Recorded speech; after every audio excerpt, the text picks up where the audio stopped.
The night hung heavy over the city that never slept, casting an eerie glow over the towering skyscrapers and deserted streets. In the heart of Manhattan, Central Park stood as a vast, mysterious landscape, shrouded in darkness.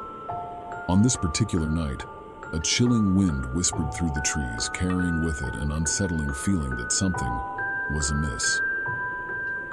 Emily, a recent transplant to the city, found herself drawn to the enigmatic allure of Central Park. Curiosity gripped her as she wandered deeper into its labyrinthine paths, the glow of the city lights fading behind her. The air was thick with an unsettling stillness, broken only by the distant sounds of her footsteps on the gravel. As Emily ventured further into the park, she noticed peculiar shadows dancing between the trees, shapes that seemed to move independently, defying the laws of nature. She quickened her pace, a nagging sense of unease settling in the pit of her stomach. The once familiar paths now felt like a maze, with the shadows closing in around her.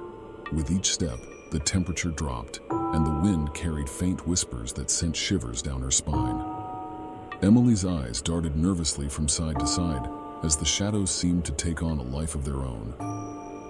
She stumbled upon an old, dilapidated structure obscured by overgrown vines. A neglected gazebo, its skeletal frame seemed to pulsate with an otherworldly energy. Compelled by a morbid curiosity, Emily cautiously stepped inside the gazebo. The air grew thick with an oppressive force, and the shadows gathered around her, coalescing into indistinct forms. Panic set in as the whispers grew louder, a cacophony of voices that seemed to speak in a language she couldn't comprehend. A figure materialized from the shadows, its face obscured by darkness. It beckoned Emily with spectral fingers, drawing her deeper into the heart of the gazebo. The air vibrated with a malevolent energy, and Emily felt an invisible force tightening around her. Just as the shadows threatened to consume her, a blinding light erupted from the center of the gazebo. The figure recoiled, its unearthly form dissipating into wisps of darkness. Emily stumbled backward, gasping for breath as the oppressive atmosphere lifted. The gazebo stood silent and empty once more, as if the paranormal encounter had never occurred. Shaken to her core, Emily fled Central Park, the once familiar paths now a confusing maze. The city lights welcomed her back, but the memory of the shadows lingered, casting doubt on the sanity of her own perception. Little did she know, this unsettling encounter was only the beginning of a chilling series of events that would haunt her in the days to come. In the days following Emily's unnerving encounter in Central Park, a foreboding cloud seemed to hang over her every step. Sleep eluded her as nightmares of shadowy figures and ghostly whispers tormented her nights. Determined to unravel the mystery, Emily delved into the history of Central Park, hoping to find answers to the otherworldly occurrences that had shaken her to the core. Her research led her to tales of a forgotten era, a time when Central Park was a hub of clandestine gatherings and occult rituals.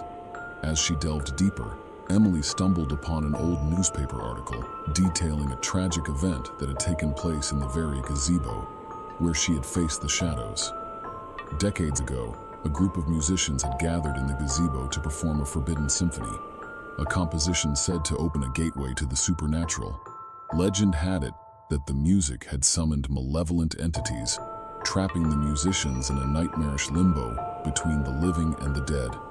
Haunted by the knowledge of the gazebo's dark past, Emily became consumed by the idea that the spirits of those musicians were trying to communicate with her. Determined to confront the paranormal forces, she returned to Central Park with a newfound resolve. The air in the park felt charged with an otherworldly energy as Emily approached the gazebo once more. She could almost hear the haunting strains of the forbidden symphony echoing in the distance. The shadows gathered around her, but this time, she stood her ground, determined to face whatever supernatural entities lurked in the darkness. With a trembling hand, Emily produced an old violin she had discovered in a dusty corner of her apartment. As she began to play a haunting melody, the atmosphere in the gazebo shifted. The shadows swirled around her, responding to the ethereal music with a spectral dance. The whispers returned, but this time they carried a sorrowful tone. Emily felt a connection to the spirits, as if the music had become a bridge between the living and the dead. Tears streamed down her face as she played, pouring her emotions into the haunting melody that seemed to resonate with the supernatural forces surrounding her. As the final notes of the forbidden symphony echoed through the gazebo, a profound silence descended. The shadows retreated, leaving Emily standing alone in the stillness of Central Park. The weight that had gripped her soul began to lift, replaced by a sense of closure. The ghostly whispers faded, and the shadows dissipated into the night. Emily left Central Park with a newfound understanding of the supernatural forces that had haunted her. The gazebo, once a source of dread, now stood as a testament to the power of music and the thin veil between the living and the dead. Yet, as she walked away, Emily couldn't shake the feeling that the spirits of the musicians lingered in the shadows, their haunting melody echoing through the corridors of Central Park, forever bound to the city that never slept.